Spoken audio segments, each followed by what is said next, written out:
Shalom bien-aimés frères et sœurs, grâce et bénédiction sur vous au nom du Mashiach, notre Adon. Bienvenue dans notre émission Redresser les faux enseignants. Je suis le Rabbi Moshe et aujourd'hui nous allons redresser l'enseignement de ce pasteur. Ok, écoutez bien la parole. Si dans ce quartier, on dit que le totem dans ce quartier-là, c'est poulet. Est-ce qu'il peut y avoir un habitant de ce quartier qui est un poulet? Parce qu'on dit, ce que poulet a touché là est souillé. Celui qui touche ça aussi est souillé. Vous suivez bien? Si poulet est votre interdit dans ce quartier, votre totem, est votre tabou, ça dit si quelqu'un a touché à ça, il va se sentir maudit. Il va être frappé de malédiction. Regardez un peu, lisons un peu ce que la Bible a dit. Matthieu 8, le verset 28. Non, dans l'Ancien Testament. Lévitique. On va écouter le texte. Ensemble, on va le lire. Lévitique 11, le verset 7. Oui. Vous ne mangerez pas. S'il vous plaît, les gars, écoutez ce passage. Voici le texte que les gens n'ont pas compris et puis ils ont tordu le cou. Comme je donnais l'exemple tout à l'heure. Si dans ce quartier-là, ou bien dans une maison, dans une famille, dans un village, le totem des habitants, c'est un poulet. Et que si quelqu'un touche à poulet, il est souillé, il est frappé de malédiction. Est-ce qu'on peut trouver un éleveur de poulet dans le village? Hein? Autrement dit, lui-même il est maudit dans le village. Il a entraîné la malédiction sur le village. Ce ne sont pas les poulets qu'on doit chasser, mais lui-même on doit l'exclure du village. Regardez bien ce que la Bible dit. Lévitique 11, 7 à 8. Oui. Vous ne mangerez pas.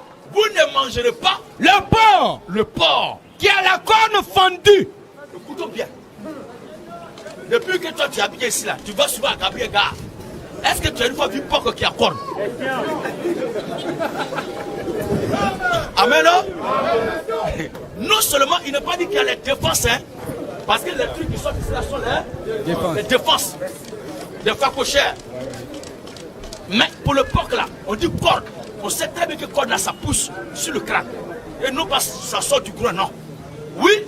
Vous ne mangerez pas le porc. Vous ne mangerez pas le porc qui a la corne fendue. Il y a la corne.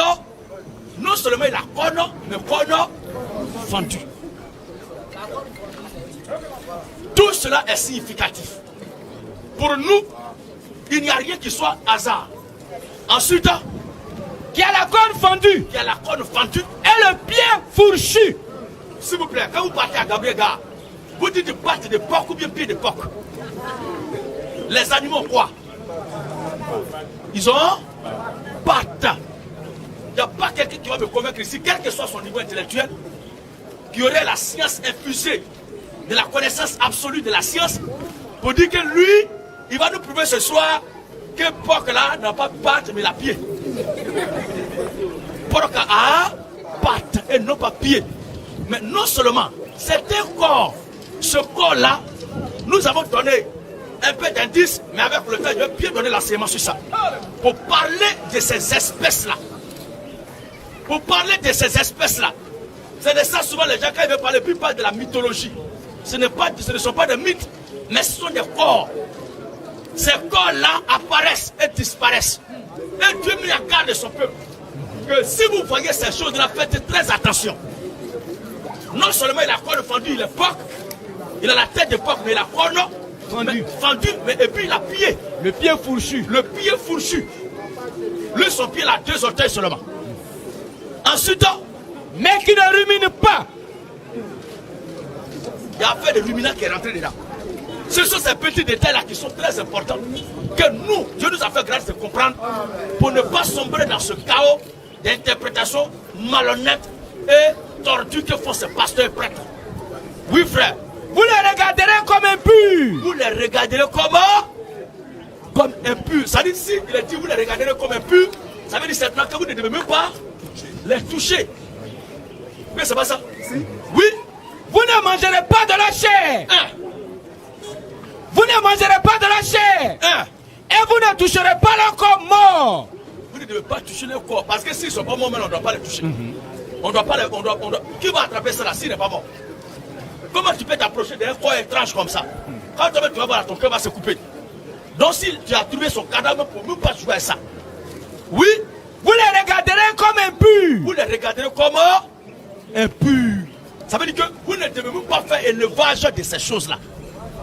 Mais en Israël, le jour où le Seigneur a chassé les démons, il les a mis dans un groupe de porcs, dans un troupeau de porcs.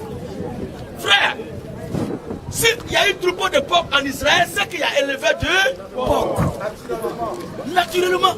Maintenant, lui qui élevait les porcs là, même s'il est un étranger qui n'est pas juif, sachant très bien que les juifs ont pour totem d'animal, un peu souillé, porc, est-ce qu'il peut laisser un tel élevé en Israël? Ça veut dire qu'il a souillé tout le pays. Et shalom bien-aimé, comme vous venez d'écouter ce que Gédéon vient de dire, des choses qui n'ont vraiment pas de sens. Alors Gédéon nous dit que dans la parole, dans les Saintes Écritures, le porc n'est pas interdit, que non, le porc qui est cité là, c'est un porc, on dit, il a des cornes, il a des pattes, c'est-à-dire des pieds. Voilà, ce qui veut dire que ce n'est pas le même porc qui se trouve là aujourd'hui. Pour lui, c'est autre espèce bizarre d'animaux. Ok? Alors pour cela, il nous fait croire et il fait croire aux gens que le porc qui est cité n'est pas le même porc et que le porc là a cornes. Mais il s'arrête uniquement sur la version française erronée de Louis II. Voyons dans les Saintes Écritures en hébreu ce qui est écrit. D'abord, vous allez traduire verset mot par mot. S'il vous plaît, si vous voulez, en regardant la vidéo, vous pouvez mettre pause pour regarder la définition de chaque mot. Le premier mot qui est utilisé, c'est vehet, qui signifie du début jusqu'à la fin. Le deuxième mot utilisé, c'est hahazi, qui signifie le porc. Le troisième mot qui est utilisé, c'est ki, mafris, qui signifie briser en deux. Et le quatrième mot, c'est parsa, qui signifie le sabot. Et cinquième mot, c'est hu veshosa, qui signifie et il fendu. L'autre mot qui vient, shesa, qui signifie fente. L'autre mot qui vient, parsa, vehu, qui signifie le sabot il. Et l'autre mot qui vient, gerar, yigar, qui signifie ruminer, pas ruminer. Et l'autre mot qui vient, tamé, ou, c'est-à-dire impur il est. Laquem pour vous. Qu'est-ce que Gédéon ne comprend pas dans ce passage? L'hébreu n'est pas comme le français. Ici, dans ce passage, l'Éternel en parlant, il répète deux fois les mots. C'est pas le français. Même en français, il arrive qu'on utilise deux fois le même mot. Quand quelqu'un dit en vérité, il répète deux fois le mot. Mais en hébreu, c'est pareil. L'Éternel utilise deux fois, parfois même trois fois, le même mot parce qu'il veut que tu comprennes. Il insiste là-dessus. D'abord, demandez à Gédéon. Il prend la version la plus erronée qui est Louis II. Louis II va traduire les mots dans la parole. L'Éternel dit littéralement ce qui est écrit en hébreu. Il dit, vous ne mangerez pas le porc. Ok? Il dit du début jusqu'à la fin, le porc qui a le sabot brisé en deux. Il est fendu, il a la fente. Ok? C'est-à-dire l'Éternel répète deux fois en disant que le porc a le sabot brisé en deux, c'est fendu. Il répète encore le même mot. Le sabot qui a la fente. Ok? C'est ça la question. Mais Gédéon ne comprend pas ainsi que lui. Ils ont mal traduit. Ils amènent dans le verset le mot corne. Dites-moi, vous ne mangerez pas le porc qui a la corne fendue. Depuis quand vous avez vu porc qui a corne? Mais dans le verset, le mot corne n'existe pas. Le mot utilisé en hébreu, qui est le mot parsa, c'est ce mot parsa qui signifie sabot. que Louis II va traduire par corne. Ça n'existe pas. Louis II traduit cela par corne. C'est le mot parsa qui signifie sabot. Mais lui, parce qu'ils ont voulu créer une religion bizarre où il ne veut pas se soumettre à la loi, qu'il veut manger du porc. Alors ils font dire au test ce que le test ne dit pas. Lui traduit généralement et expressément le mot parsa qui est sabot là par corne. Voilà pourquoi je dis ce sont des personnes qui marchent sur leur tête. Quand l'Éternel dit sabot, eux ils disent corne. Quand l'Éternel dit sabot qui est en bas de l'animal, lui eux ils parlent de corne qui peut être au-dessus de sa tête. Voilà. C'est-à-dire en quelque sorte, que ce soit Louis II et Gédéon, ce sont les descendants du porc qui veulent inventer pour faire croire aux gens là. Porc qui a corne là. Peut-être c'est leurs descendants.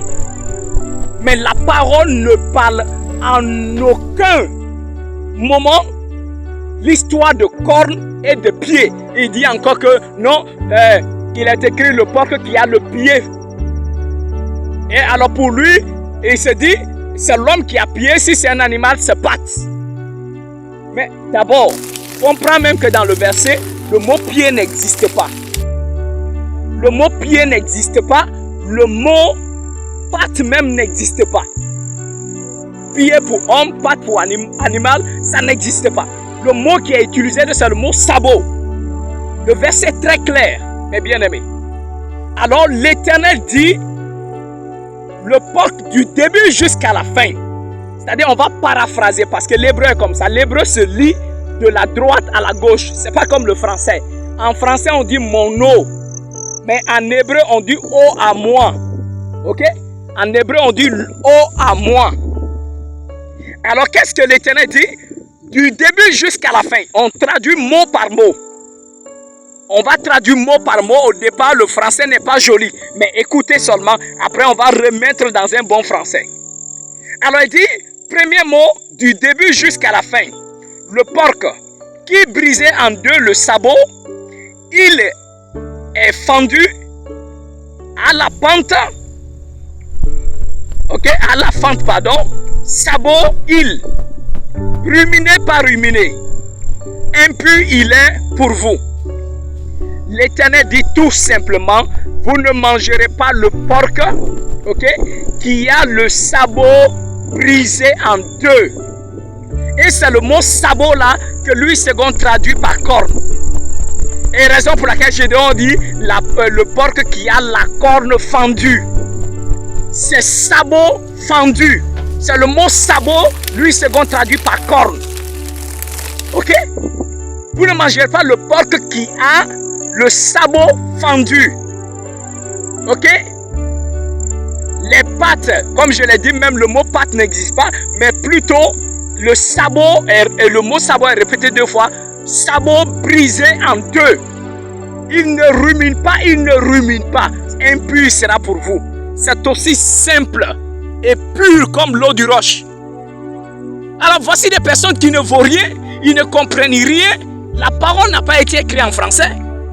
La parole a été écrite en hébreu ancien, le paléo-hébreu, par la main de nos ancêtres.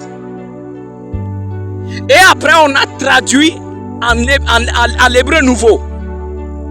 Et le premier homme qui a été, celui qui a été le premier à traduire les Saintes Écritures en latin, c'est Jérôme de Stridon. Et après, les versions françaises sont venues. Mais au moins, j'ai dit, si tu veux enseigner des trucs, prends au moins 2 ou 3 versions. C'est Louis II ainsi que quelques autres versions qui disent, ceux qui s'appuient sur la version de Louis II, et vous parlent de porc qui a corne. Vraiment, voilà des personnes qui se disent qui peuvent enseigner. Ça, ce sont les B.A.B.A. Ok? On ne se lève pas pour enseigner. Tu n'as pas été préparé. Parce que tu es tellement agité. Tu ne comprends rien dans les écrits. Quand quelqu'un veut enseigner, il se donne la peine d'avoir 3, 4 et 5 versions différentes. Il vérifie les choses pour pouvoir enseigner. Mais tu t'arrêtes sur une seule version, 8 secondes erronée, pour venir t'arrêter que le porc qui a corne. Au lieu de mettre porc qui a le sabot fendu, les pieds, comme selon leur langage, ceux qui traduisent les pieds fourchus. Mais regarde ce que lui second fait. Il dit, vous ne mangerez pas le porc qui a la corne fendue, les pieds fourchus. Ok? Mais quand il dit corne fendue, pieds fourchus là, c'est le même mot que lui, il va traduire l'autre par corne et l'autre par pied fourchu. C'est le même mot qu'il utilise parce que le mot est répété 2 fois dans le verset. Et lui va traduire le même mot qui est répété 2 fois là de 2 manières différentes. Ça n'a pas de sens. Un mot qui est répété 2 fois dans un texte, si tu veux le traduire, ça se traduit de la même manière. Ok? Alors le mot par ça, tu ne peux pas traduire l'autre par corne et puis traduire l'autre par pied fourchu. Pourquoi? Alors que c'est le même mot. Les mêmes mots sont répétés 2 fois. Pourquoi tu traduis de façon différente le même mot? Ça n'a pas de sens. C'est ça la question. Ok? Pareil, je prends un exemple. Le mot hébreu qui dit Neshama. Ok? La Neshama. Maintenant, est-ce que Neshama qui est mon âme, ou soit je prends un exemple, le mot d'âme, en hébreu qui signifie le sang, d'âme. Alors est-ce que je vais prendre le mot d'âme là pour traduire par le sang et puis prendre le mot d'âme là encore pour traduire par l'eau? Ça n'a pas de sens. C'est le même mot qui est répété. Alors eux, ils ne comprennent pas le langage de l'Éternel. Quand l'Éternel parle, il répète les mêmes mots. C'est comme en français, quelqu'un dit en vérité, en vérité. Il répète 2 fois le même mot pour être sûr et pour mettre l'accent sur ce qu'il dit. Mais des personnes qui ne vaut rien, ils viennent là, ils s'arrêtent sur des versions erronées pour pouvoir enseigner de n'importe quoi. Alors si vous voulez continuer à manger le porc, mangez, mais ne prenez aucun verset pour pouvoir justifier vos actes abominables. Ok? C'est ça la question. Alors arrêtez de... Vous êtes dans vos bêtises, continuez à le faire. Mais ne prenez pas les saintes écritures pour pouvoir justifier ce que vous faites. Alors, Gédéon, tu n'as pas été vraiment préparé. Voilà, l'Éternel, tu étais encore au feu. La nourriture n'était pas encore cuite, mais tu as été pressé à manger. Et c'est ce qui te crée beaucoup de problèmes d'estomac. Alors, parce que tu ne peux pas digérer.